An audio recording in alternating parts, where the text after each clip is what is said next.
مومنو، میں تم کو ایسی تجارت بتاؤں جو تمہیں عذاب علیم سے نجات دے؟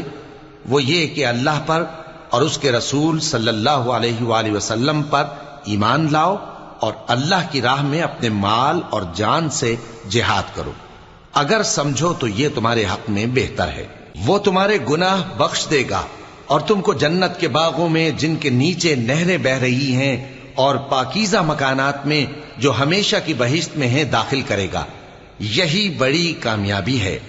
اور ایک اور چیز جس کو تم بہت چاہتے ہو، یعنی تمہیں اللہ کی طرف سے غلبہ نصیب ہوگا اور فتح عنقریب ہوگی، اور مومنوں کو اس کی خوشخبری سنا دو۔